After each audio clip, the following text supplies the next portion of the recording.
Hello children, Santu textbook of English for grade 4. Okay, we are going to learn about Unit 2 My Beautiful World. Okay, first ನಾನು ಪೊಯಮ್ನ ಇಂಗ್ಲೀಷಲ್ಲಿ ಹೇಳ್ತೀನಿ, read ಮಾಡ್ತೀನಿ, then ಕನ್ನಡದಲ್ಲಿ explain ಮಾಡೋಣ. Okay, unit 2 my beautiful world. One thing at a time. Let us recite. Work while you work, play while you play. To be useful and happy, that is the way. All that you do with all your might. Things done by halves are never done right. One thing at a time, and that done well, is a very good rule, as many can tell. Movement should never be trifled away. So work while you work and play while you play. Okay, ಬನ್ನಿ ಇವಾಗ ನಾವು ಕನ್ನಡದಲ್ಲಿ ಏನಂತ ಬಿಟ್ಟು ನೋಡೋಣ. Okay, unit 2 ಮೈ beautiful word ಅಂದರೆ ಘಟಕ 2. ಮೈ ಅಂದರೆ ನನ್ನ, ಬ್ಯೂಟಿಫುಲ್ ಸುಂದರ, ವರ್ಡ್ ಅಂದರೆ ಜಗತ್ತು, ಅಂದರೆ ನನ್ನ ಸುಂದರ ಜಗತ್ತು. One thing at a time ಅಂದರೆ ಒಂದು ಸಮಯದಲ್ಲಿ ಒಂದು ವಿಷಯ, ಅಂದರೆ ಒಂದು ಸಮಯದಲ್ಲಿ ಒಂದು ವಿಷಯದ ಬಗ್ಗೆ ಯೋಚನೆ ಮಾಡಬೇಕು ಅನ್ನೋದು ಈ ಒಂದು poem. Okay, let us recite. ಬನ್ನಿ ನಾವು ಪಠಿಸೋಣ. ವರ್ಕ್ ವೈಲ್ ಯು ವರ್ಕ್ ಅಂದರೆ ಕೆಲಸ ಮಾಡುವಾಗ ಕೆಲಸ ಮಾಡು. Play while you play, okay, ಆಟ ಆಡುವಾಗ ಆಟವಾಡಿ. ಅಂದರೆ ನೋಡಿ, ಏನು ಕೆಲಸ ಮಾಡ್ತೀವಲ್ಲ ನಾವು, ಆ ಕೆಲಸವನ್ನು ಮಾಡುವಾಗ ಆ ಕೆಲಸದ ಕಡೆ ಗಮನ ಇರಬೇಕು. ಕೆಲಸ ಮಾಡುವಾಗ ಕೆಲಸ ಮಾಡಬೇಕು ಖುಷಿಯಾಗಿ, ಆಟ ಆಡುವಾಗ ಆಟ ಆಡಬೇಕು. ಅಂದರೆ ನಾವು ಅಟ್ ಎ ಟೈಮಲ್ಲಿ ಎರಡೆರಡು ಕೆಲಸವನ್ನು ಮಾಡಬಾರ್ದು ಅಂತ ಹೇಳ್ಬಿಟ್ಟು. ಓಕೆ, ಇಲ್ಲಿ ನೋಡಿ, ಈ ಮಗು ಏನು ಮಾಡ್ತಿದ್ದಾನೆ, ರೈಟ್ ಮಾಡ್ತಿದ್ದಾನೆ, ಹೌದಾ? ಸೊ ಬರೀತಾ ಇದ್ದಾನೆ. ಸೊ ಅವನು ಗಮನ ಯಾವ ಕಡೆನೂ ಇಲ್ಲ. ಓಕೆ, ನೋಡಿ, ಬರೆಯೋ ಕಡೆಗೆ ಮಾತ್ರ ಅವನ ಗಮನ ಇದೆ ಅಲ್ವಾ? ಸೊ ನೆಕ್ಸ್ಟ್ ಇವಳು ಪ್ಲೇ ಮಾಡ್ತಾಳೆ, ಆಟ ಆಡ್ತಿದ್ದಾಳೆ, ಸ್ಕಿಪ್ಪಿಂಗ್ ಆಡ್ತಾ ಇದ್ದಾಳೆ. ನೋಡಿ, ಅವಳು ಗಮನೂ ಯಾವ ಕಡೆನೂ ಇಲ್ಲ, ಸ್ಕಿಪ್ಪಿಂಗ್ ಆಡ್ತಾ ಅದ್ರ ಕಡೆ ಎಂಜಾಯ್ ಮಾಡ್ತಾ ಇದ್ದಾಳೆ. ಓಕೆ, ಹಾಗೆಯೇ ನಾವು ಯಾವ ಕೆಲಸವನ್ನು ಮಾಡ್ತೀವಿ ಆ ಕಡೆ ಗಮನ ಇರಬೇಕು. ಆಟ ಆಡುವಾಗ ಆಟ ಆಡಬೇಕು, ಕೆಲಸ ಮಾಡುವಾಗ ಕೆಲಸ ಮಾಡಬೇಕು ಅಂತ. To be useful and happy ಅಂದರೆ ಇದು ತುಂಬ ಉಪಯುಕ್ತ ಮತ್ತು ಸಂತೋಷವಾಗಿರಲು ನಾವು, ದಟ್ ಈಸ್ ದ ವೇ, ಇದು ಒಂದು ದಾರಿ. ಓಕೆ, ನಾವು ಸಂತೋಷವಾಗಿ ಮತ್ತು ಉಪಯೋಗ ಆಗಬೇಕು ನಾವು ಮಾಡೋ ಕೆಲಸದಿಂದ, ಮತ್ತು ಸಂತೋಷ ನೀಡಬೇಕು ಅಂದರೆ ನಾವು ಈ ದಾರಿಯನ್ನು ಕಂಡ್ಕೋಬೇಕು. ಅಂದರೆ ಅಟ್ ಎ ಟೈಮಲ್ಲಿ ನಾವು ಎರಡೆರಡು ಕೆಲಸವನ್ನು ಮಾಡಬಾರ್ದು. ಒಂದು ಸರಿ ಒಂದು ಕೆಲಸ ಮಾಡಬೇಕು, ಆ ಕೆಲಸದ ಕಡೆ ಗಮನ ಕೊಟ್ಟು ಕೆಲಸವನ್ನು ಮಾಡಬೇಕು ಅಂತ ಹೇಳ್ತಾ ಇದ್ದಾರೆ. ಓಕೆ, ನೆಕ್ಸ್ಟ್ ಪ್ಯಾರಾಗ್ರಾಫ್ ನೋಡೋಣ. ನೆಕ್ಸ್ಟ್ ಸ್ಟ್ಯಾಂಜದಲ್ಲಿ all that you do, okay, all that you do with all your might ಅಂದರೆ ನೀವು ಮಾಡುವ ಎಲ್ಲವನ್ನು ಸಹ do with all your might, ನೀವು ಪೂರ್ಣ ಶಕ್ತಿಯಿಂದ ಮಾಡಿ. ನೀವೇನು ಕೆಲಸ ಮಾಡ್ತಿರೋದನ್ನು ಪೂರ್ಣ ಶಕ್ತಿಯಿಂದ, ಅಂದರೆ ಆ ಕಡೆ ಗಮನವನ್ನು ಕೊಟ್ಬಿಟ್ಟು ಕೆಲಸ ಮಾಡಿ. ಅಂದರೆ ಪೂರ್ಣ ಶಕ್ತಿಯಿಂದ ಆ ಕಡೆ ಗಮನ ಕೊಟ್ಟು ಕೆಲಸ ಮಾಡಬೇಕು ಅಂತ ಹೇಳಿಬಿಟ್ಟು. Things done by halves are never done right ಅಂದರೆ ನಾವು ಆ ಕೆಲಸ ಮಾಡೋ ಕಡೆ ಶ್ರದ್ಧೆ ಇಲ್ಲ, ಗಮನ ಕೊಡೋದಲ್ಲೇ ನೀವು ಕೆಲಸ ಮಾಡಿದರೆ, ಅಥವಾ ಅಟ್ ಎ ಟೈಮಲ್ಲಿ ಎರಡೆರಡು ಕೆಲಸ ಮಾಡಿದರೆ ಆ ಕೆಲಸ ಏನಾಗುತ್ತೆ, ಅರ್ಧಕ್ಕೆ ನಿಲ್ಲುತ್ತೆ. ಅರ್ಧದಿಂದ ಮಾಡಿದ ಕೆಲಸಗಳು ಎಂದಿಗೂ ಸಹ ಸರಿಯಾಗಿ ಆಗುವುದಿಲ್ಲ. ಅಂದರೆ ಆರ್ ನೆವರ್ ಡನ್ ರೈಟ್, ಯಾವತ್ತೂ ಪೂರ್ಣ ಆಗೋದಿಲ್ಲ, ಕೆಲಸ ಪೂರ್ಣ ಆಗೋದಿಲ್ಲ.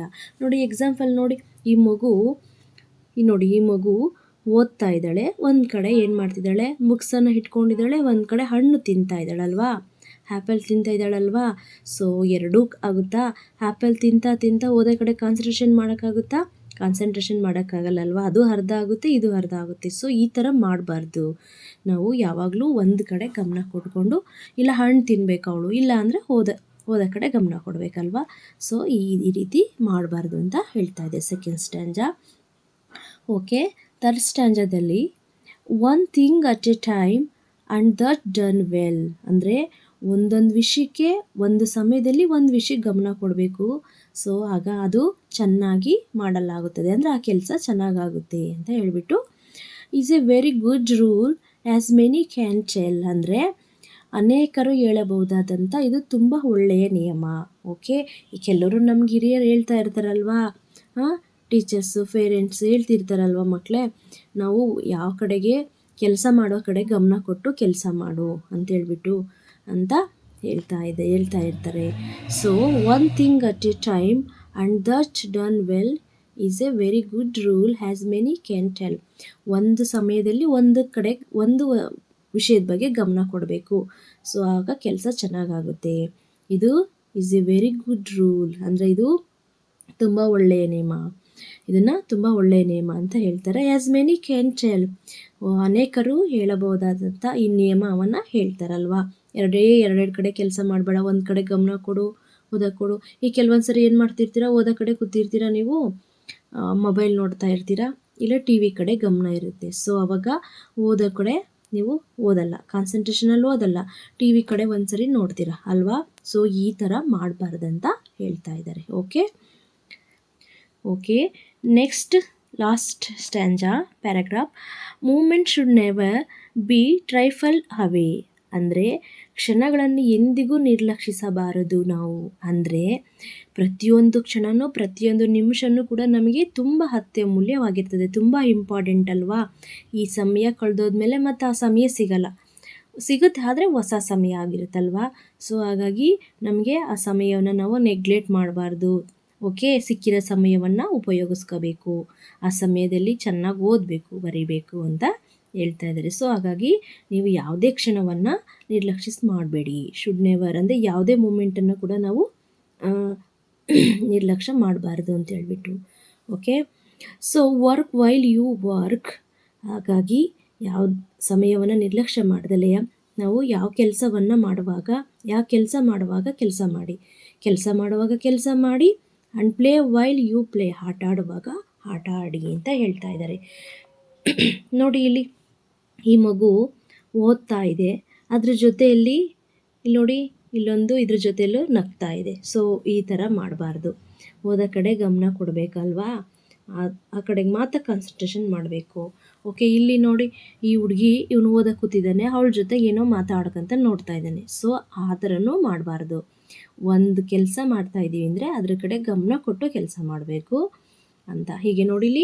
ಸೊ ಹಾಗಾಗಿ ಇದು ರಾಂಗ್ ಅಲ್ವಾ, ಈ ಪಿಕ್ಚರು ಕೂಡ ರಾಂಗು, ಇದು ಕೂಡ ರಾಂಗ್ ಇದೆ. ಸೊ ಇದು ಕೂಡ ರಾಂಗ್, ಈ ಥರ ಮಾಡಬೇಡಿ ಅಂತ ಹೇಳ್ತಾ ಇದ್ದಾರೆ. ಸೊ ಇದು ರೈಟ್. ನೋಡಿ, ಆ ಮಗು ಓದ್ತಾ ಇದ್ದಾನೆ ಅಂದರೆ ಅವನು ಯಾವುದು ಕಾನ್ಸಂಟ್ರೇಷನ್ ಇಲ್ಲ, ಬೇರೆ ಕಡೆಗೆ ಹೋಗ್ತಾ ಇಲ್ಲ, ಗಮನ ಅದ್ರ ಕಡೆಗೆ ಮಾತ್ರ ಗಮನ ಇದೆ. ಸೊ ಇವಳು ಅಷ್ಟೇ ನೋಡಿ, ಸ್ಕಿಪ್ಪಿಂಗ್ ಆಡ್ತಾ ಇದ್ದಾಳೆ ಅಂದರೆ ಆ ಕಡೆಗೆ ಮಾತ್ರ ಗಮನ ಇರುತ್ತೆ. ಸೊ ಹಾಗಾಗಿ ನಾವು ಯಾವ ಕೆಲಸವನ್ನು ಮಾಡ್ತೀವೋ ಆ ಕೆಲಸವನ್ನು ಮಾಡಿ, ಆಟ ಆಡುವಾಗ ಆಟ ಆಡಿ, ಕೆಲಸ ಮಾಡುವಾಗ ಕೆಲಸ ಮಾಡಿ ಅಂತ ಹೇಳಿಬಿಟ್ಟು ಹೇಳ್ತಾ ಇದೆ. ಓಕೆ ಮಕ್ಕಳ, ನಿಮಗೆ ಈ ಪೊಯಮ್ ಅರ್ಥ ಆಗಿದೆ ಅಂತ ಅಂದ್ಕೊಂಡಿದ್ದೀನಿ. ಓಕೆ, ನಿಮಗೆ ಈ ಪೊಯಮ್ ಅರ್ಥ ಆದರೆ, ಇಷ್ಟ ಆದರೆ ಲೈಕ್ ಮಾಡಿ, ಶೇರ್ ಮಾಡಿ, ಹಾಗೆ ಕಮೆಂಟ್ ಮಾಡಿ. ಯಾವುದಾದ್ರೂ ನಿಮಗೆ ಪಾಠದ ವಿಡಿಯೋ ಬೇಕಿದ್ದಲ್ಲಿ ನನಗೆ ಕಮೆಂಟ್ ಮಾಡಿ ತಿಳಿಸಿ. ಓಕೆ, ನಾನು ಆ ಪಾಠಗಳನ್ನು ನಾನು ಹಾಕ್ತೀನಿ. ಹಾಗೆ ನೆಕ್ಸ್ಟ್ ವಿಡಿಯೋದಲ್ಲಿ ಈ ಒಂದು ಪೊಯಮ್ಗೆ ಸಂಬಂಧಿಸಿದ ಯೂನಿಟಿಗೆ ಸಂಬಂಧಿಸಿದಂತಹ ನೋಟ್ಸನ್ನು ನಾನು ಕ್ವಶನ್ ಆನ್ಸರ್ಗೆ ನೋಟ್ಸನ್ನು ನೆಕ್ಸ್ಟ್ ವಿಡಿಯೋದಲ್ಲಿ ಅಪ್ಲೋಡ್ ಮಾಡ್ತೀನಿ. ಓಕೆ, ಹಾಗೆ ಈ ವಿಡಿಯೋವನ್ನು ಲೈಕ್ ಮಾಡಿ, ಶೇರ್ ಮಾಡಿ, ಕಮೆಂಟ್ ಮಾಡಿ. Okay, thank you.